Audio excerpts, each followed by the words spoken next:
Jadi begini ya, artinya ketika kita berbicara tahun 2021, tentunya kita masih ada di dalam masa-masa pandemik COVID-19 yang memang tentunya kita masih luar biasa harus melakukan banyak hal terutama untuk menanggulangi dampak dari pandemi COVID ini. Kita melihat sebetulnya ketika pada bulan Februari 2020, ini kan sudah 2021, ini kan ada perbaikan, artinya ada kenaikan, namun demikian bulan Agustus ada sedikit penurunan, artinya tapi dibanding dengan year on year, dibanding dengan tahun 2020, ini sudah ada perbaikan. Terutama adalah yang terdampak dari pandemi COVID, terutama adalah mereka yang dirumahkan, mereka yang dikurangi jam kerjanya, dan mereka yang di PHK. Nah ini kalau dilihat secara total, ini kan pada tahun 2020 sekitar 29 juta, kemudian pada tahun 2021 year on year dengan Agustus itu adalah sudah 19 jutaan.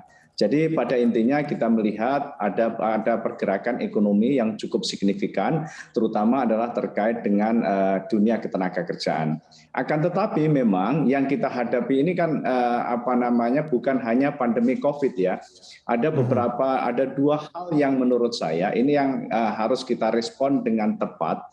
Pertama adalah adanya satu kondisi demografis yang mana usia produktif kita ini sangat tinggi. Artinya setiap tahun ini ada pertambahan jumlah angkatan kerja, penduduk usia kerja yang cukup banyak, yakni mereka jumlahnya sampai 2,3 bahkan sampai 3 juta.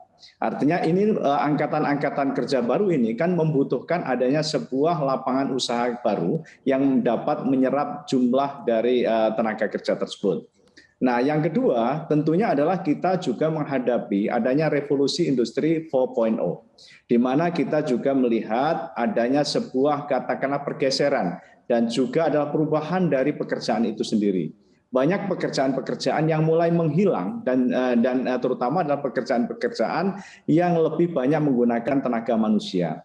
Akan tetapi di saat yang bersamaan juga banyak sekali pekerjaan-pekerjaan yang muncul, yang itu memang harus direspon dan memang implikasi adanya satu masifikasi penggunaan teknologi informasi. Oleh karena itu tantangan yang harus kita lakukan adalah tadi, pertama bagaimana yang tentunya adalah menyiapkan SDM yang betul-betul sesuai dengan kebutuhan dari lapangan pekerjaan itu sendiri. Kami dalam hal ini tentunya Kementerian Ketenagakerjaan yang kita menyiapkan untuk SDM agar terampil ini adalah merupakan PR kita. PR yang memang harus kita siapkan agar lapangan pekerjaan ini betul-betul adalah kompatibel dari yang terkait dengan demand dengan supply, terutama adalah kesiapan SDM-nya. Yang kedua, kita juga harus mengantisipasi terkait dengan tadi adalah revolusi industri 4.0. Artinya kita harus menyiapkan orang-orang yang memiliki kapasitas untuk bekerja dengan digital, bekerja dengan teknologi informasi. Demikian, Mas.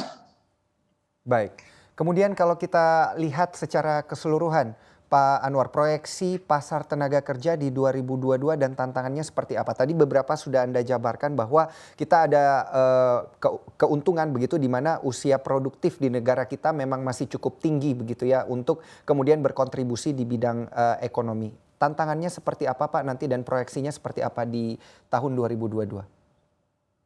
Ya, kalau tantangannya jelas tadi pertama saya sampaikan mudah-mudahan istilahnya pandemik ini akan segera berlalu atau paling tidak kita sudah betul-betul bisa menyesuaikan kondisi dengan katakanlah jumlah angka yang saat ini sedang kita hadapi. Kita bisa istilahnya merespon dengan tepat tentunya dengan kita mungkin mematuhi protokol kesehatan dan itu sudah kita sampaikan kepada dunia usaha perusahaannya. Yang kedua, yang tantangan yang harus kita hadapi adalah bagaimana yang namanya itu ada pekerjaan-pekerjaan yang saat ini mungkin akan menghilang ya atau juga adalah pekerjaan-pekerjaan yang akan tumbuh. Nah, pekerjaan-pekerjaan yang menghilang dan yang tumbuh ini tentunya kalau yang menghilang kita juga harus menyiapkan para SDM tersebut untuk kita bisa